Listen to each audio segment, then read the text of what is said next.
Toverland is a park that still feels like it's in the middle of becoming something. And I mean that in the best way possible. Because about 25 years ago, this was a small indoor kids park. A junior coaster, some kiddie rides, a bunch of slides, and that was pretty much it. And now it has major roller coasters, beautifully themed areas, a completely new entrance, accommodation on the way, and even the first ever dark ride coming in the future. I don't think Toverland is quite up there yet with Europe's absolute best. It's still missing a few major attractions, and there are definitely things around the park that could be better. But looking at how far this place has come, I think its future looks extremely bright. Welcome back to Looporama. Today, we're reviewing Toverland.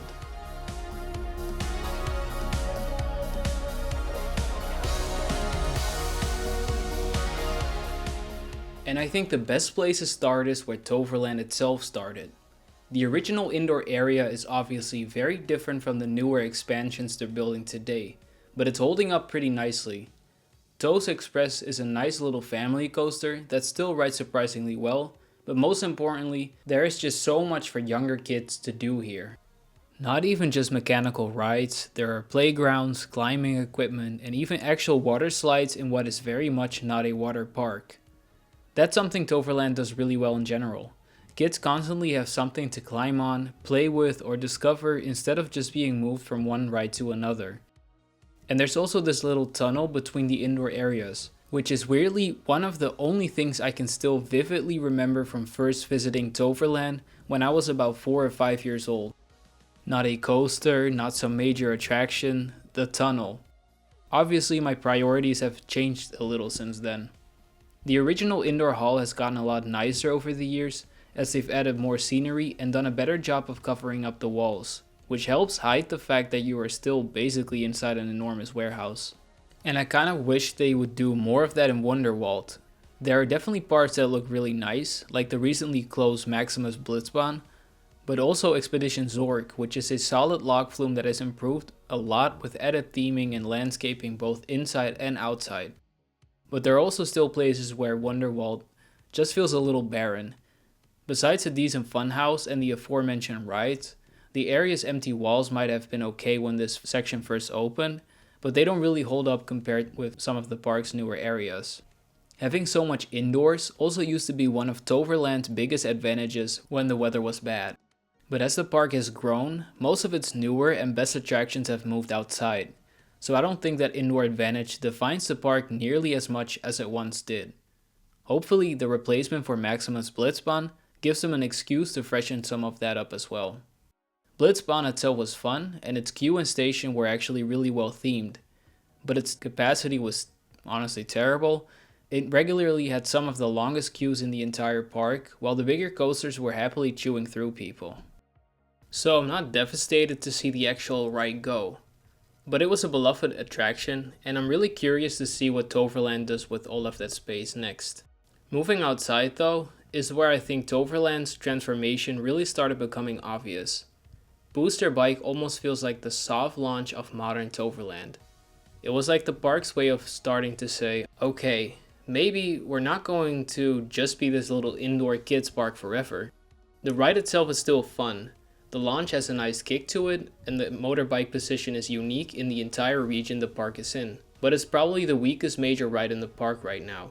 The queue is basically just a bunch of switchbacks, the station is little more than a permanent tent, and everything around it has become way more heavily themed. Booster Bike feels like a coaster that was just kinda dropped into a field. But then, some years later, Toverland built Troy. Now, that was the hard launch. That was basically Toverland for real saying, okay, we're here to stay and we mean business. Troy is still a really good wooden coaster. It's long, it carries its speed extremely well, and the huge wooden structure looks amazing when you drive into the parking lot, and even better once you're inside the park itself. But on my last 2 visits, I thought it was quite a bit rougher than I hear people talk about. Not unrideable by any means, but honestly almost too rough for me to want to rewrite it a bunch of times. And I know a lot of people absolutely love Troy, so maybe I've just had bad luck on my last few visits, but personally I would not rank it among one of my favorites. The surrounding area of Ithaca looks good, There are a few other smaller rides, and the Trojan Horse is a great centerpiece. Troy itself does so much of the visual heavy lifting that the area really doesn't need much more theming. It just looks great as it is. Now on to the Magische Vallei, which is an area I'm a little bit conflicted on. Because I do think it looks very nice mostly. I like the little creatures and their houses, or whatever it is that they live in. There's water everywhere, little bridges and stepping stones, and it has a really pleasant atmosphere. But if I'm being honest, I don't think the design is quite as strong as some of Toverland's newer areas. Some of the larger buildings feel a little generic to me, for lack of a better word, and the theme itself is just kind of a magical valley, which, yes, that is literally the name, but I do kind of wish the area had a stronger identity of its own. There's also some landscaping around Janggu River, for example, that I've never really loved. The ride itself is a good rapids ride, and the station building looks good too. But around parts of the ride and throughout the entire themed area, it honestly looks like they got a few truckloads of these big squarish boulders, dumped them all in one place, and hoped it would look natural. And it just doesn't to me. It also doesn't really blend in with the actual concrete rockwork next to it. Maybe that's incredibly nitpicky, but once I noticed this, I've never been able to unsee it. I kinda hope the vegetation covers more of it over time, because I think that's one of the things that will make not just this section but the entire park look better and better as it gets older.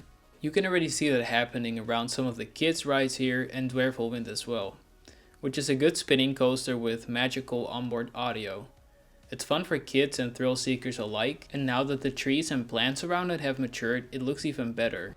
Then, in 2018, Toverland had its biggest expansion ever. They added the entirely new Avalon area, which we'll get to in a second, but also completely changed the way you enter the park with Port Laguna.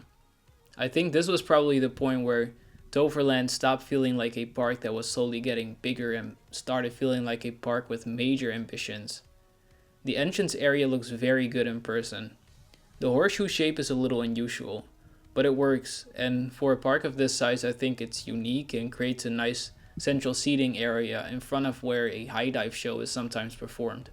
The port of entry inspiration from Islands of Adventure is pretty obvious, from the lighthouse to some of the architecture, but I like that Toverland's version feels a little bit more open and less boxed in. My main issue with Port Laguna right now is that there just isn't that much reason to come back here during the day. You arrive through it, you leave through it, and on a quieter day, it can feel a little bit more empty throughout the day. But Toverland is planning to add its first proper dark ride and some more family-friendly rides here in the future, and I think this is honestly the perfect place for it. It gives people an actual reason to come back to Port Laguna throughout the day, rather than it mostly just functioning as the entrance and exit.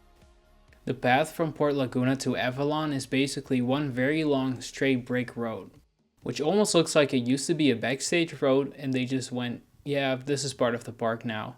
Then you actually enter Avalon, and I think this is probably the best looking area in the park.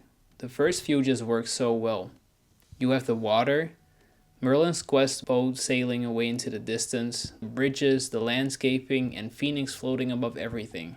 It just perfectly pulls you into the area. Even little things like the flooring and the way the coaster supports hit on small islands in the water make the whole area feel more thought out.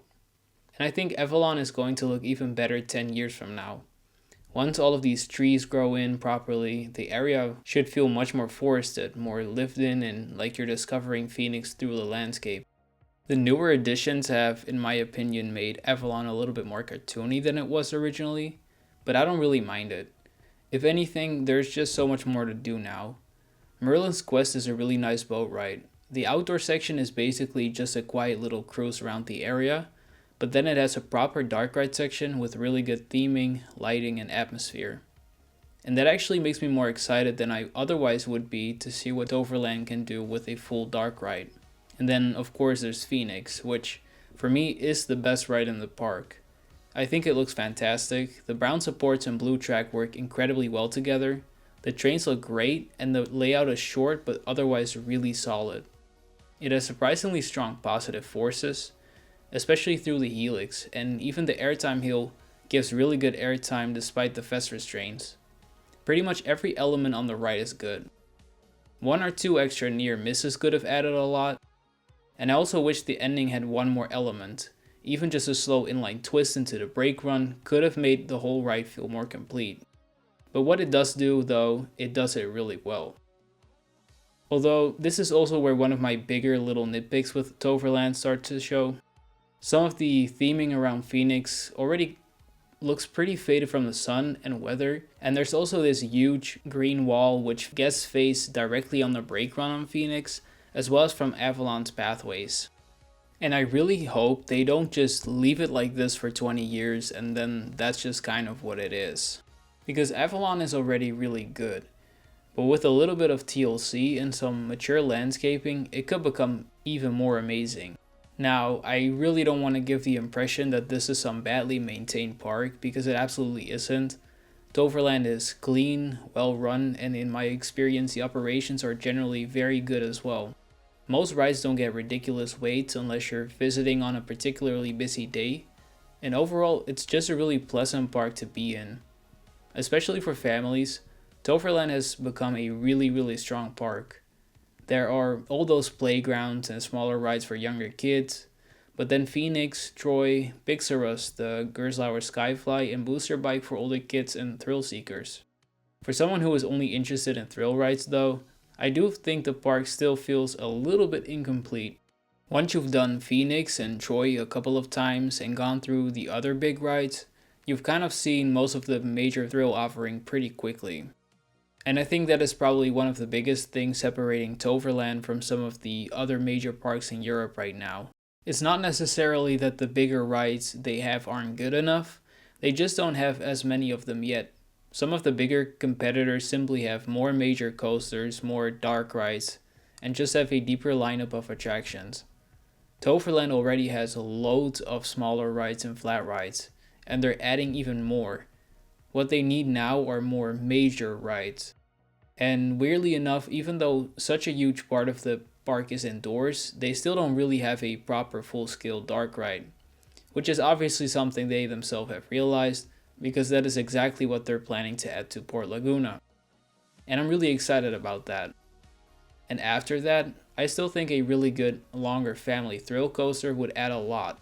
Something with launches, maybe indoor and outdoor sections, lots of theming. Basically the kind of ride that both the general public and coaster enthusiasts can get really excited about.